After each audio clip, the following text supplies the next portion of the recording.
Assalamualaikum warahmatullahi wabarakatuh. Perkenalkan, nama saya Aifa Syahiramatika dengan NIM G0024-049 dari kelompok A2.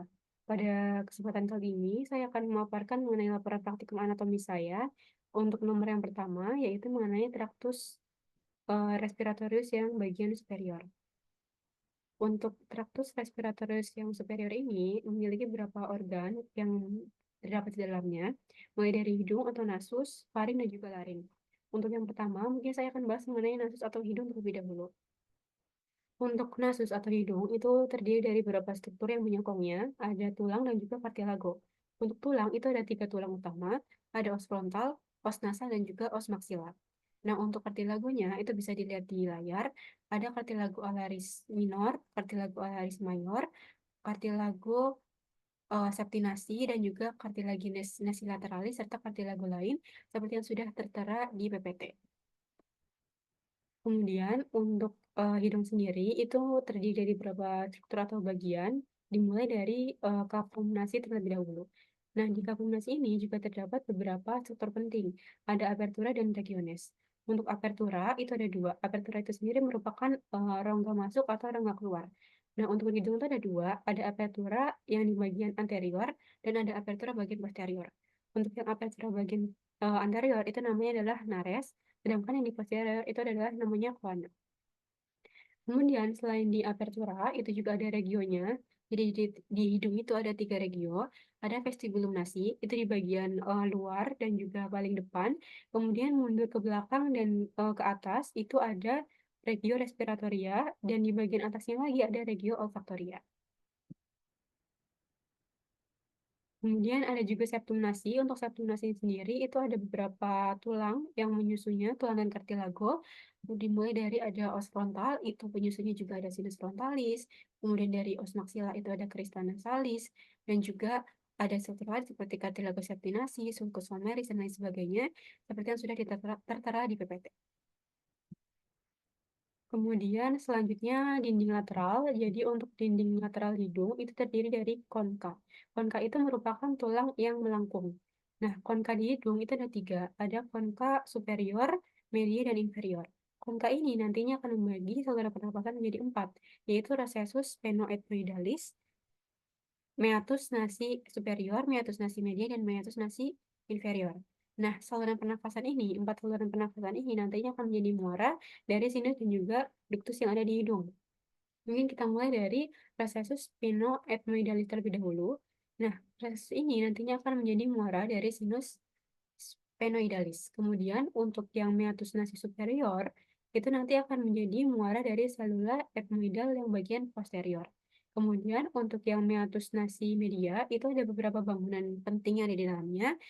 Seperti yang pertama itu yang berbentuk kubah ini, atau bula ethmoidal namanya, itu akan menjadi muara dari selula ethmoidal yang media. Kemudian di bawahnya itu ada hiatus semilunaris atau hiatus maxillaris, yang tentunya akan menjadi muara dari sinus maxillaris. Kemudian ada juga infundibulum ethmoidal yang akan menjadi muara dari sinus frontalis dan juga selula ethmoidal bagian yang anterior. Kemudian yang terakhir, di meatus nasi inferior itu akan menjadi muara dari ductus nasolacrimalis yang untuk air mata ketika kita menangis. Kemudian selanjutnya sinus. Jadi di hidung itu ada 4 sinus utama. Ada sinus frontalis, sinus maxillaris, sinus sphenoidalis, dan selula ethmoidalis. Kemudian untuk neurovaskularisasinya, untuk vaskularisasi dulu dimulai dari arteri. Sebenarnya dari hidung itu sendiri arterinya divaskularisasi oleh 2 arteri besar, arteri karatis interna dan yang eksterna. Tapi yang menginervasi hidung adalah percabangannya. Nah, untuk cabang dari arteri karatis eksterna itu ada 4, ada arteri spheno-palatina, arteri palatina mayor, arteri labialis superior, dan ramus lateralis nasi. Sedangkan untuk yang arteri karatis interna itu ada arteri ethmoidalis anterior dan posterior. Untuk yang arteri karatis eksterna sendiri, itu beberapa arteri diantaranya akan membentuk sebuah plexus, yang namanya adalah plexus Kieselbach. Jadi plexus Kieselbach itu nantinya akan terdiri dari arteri sphenopalatina, arteri palatina mayor, arteri labialis superior, dan 1 arteri dari karatis interna, yaitu arteri ethmoidalis anterior. Nah, Ketika epistaksis atau mimisan itu nanti yang, biasanya kena, kalau misal epistaksisnya adalah, bagian anterior, itu yang kena adalah si plexus kifludah tadi. Nah, kemudian untuk venanya juga kurang lebih namanya sama seperti yang arteri karena mereka itu berdua berjalan beriringan. Sedangkan untuk inervasinya itu ada tiga, ada sensorik penciuman, sensorik umum, dan juga otonom. Untuk yang sensorik penciuman itu oleh nervus olfactorius. Untuk yang sensorik umum itu ada dua nervus. Yang pertama itu cabang-cabang dari nervus ophthalmicus yaitu nervus epimedalis anterior dan posterior. Kemudian untuk nervus kedua itu ada nervus nasopalatinus yang merupakan cabang dari nervus maxillaris.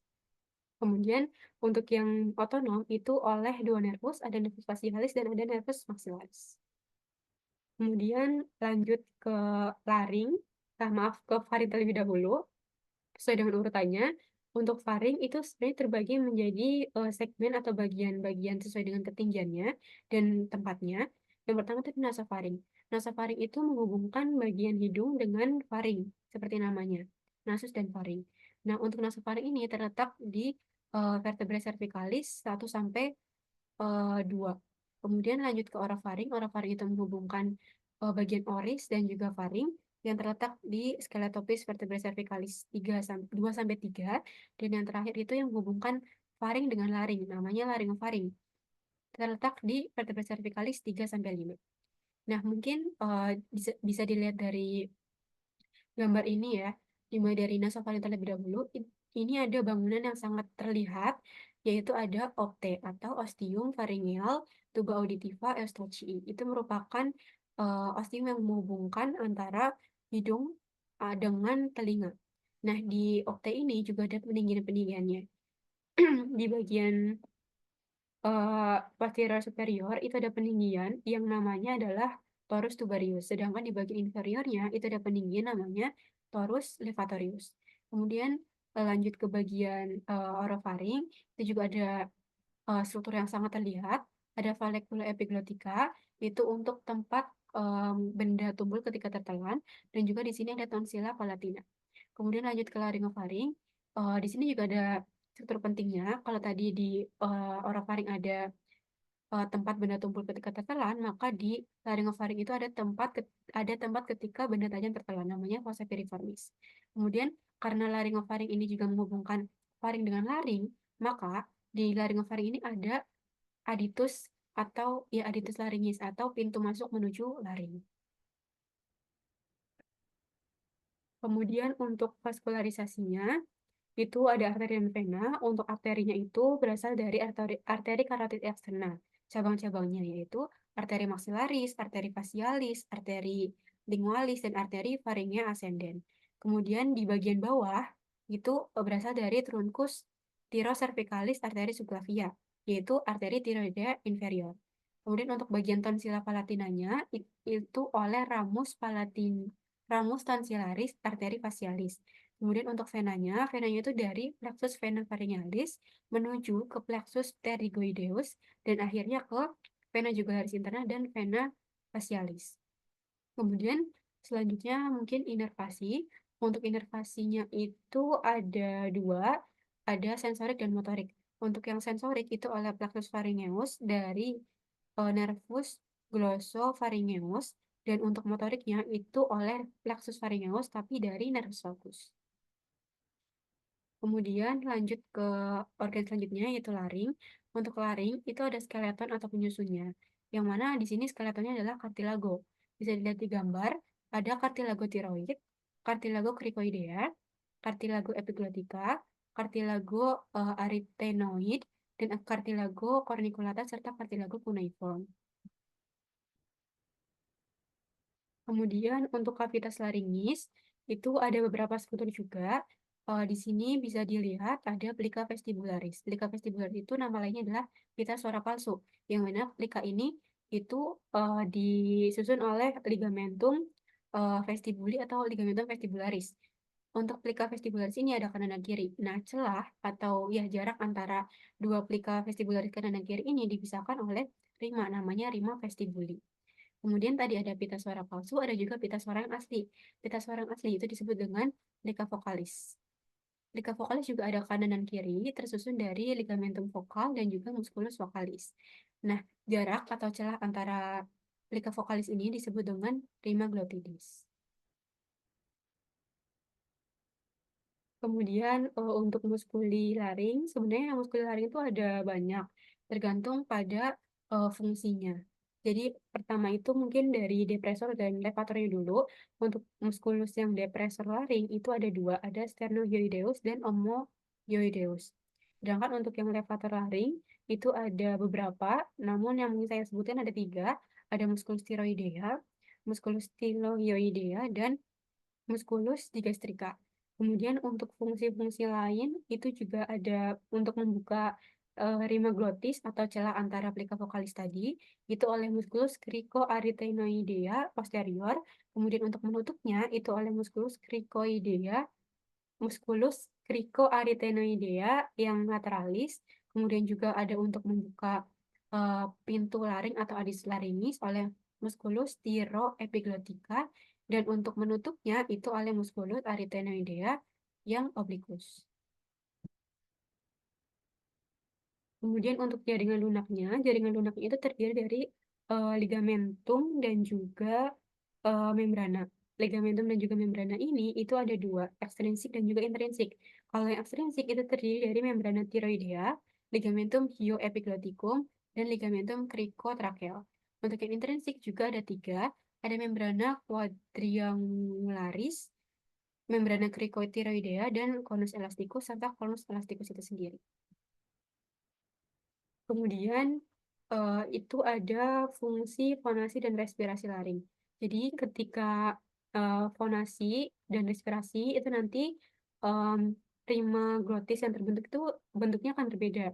Ketika respirasi normal itu rima glotisnya akan terbuka seperti segitiga tapi kecil. Tapi ketika respirasinya dalam itu nanti rima glotisnya akan terbuka lebar seperti bentuknya layang-layang tapi terbalik seperti ini. Nah, kemudian ketika bersuara atau kita fonasi, itu nanti rima glotisnya akan tertutup.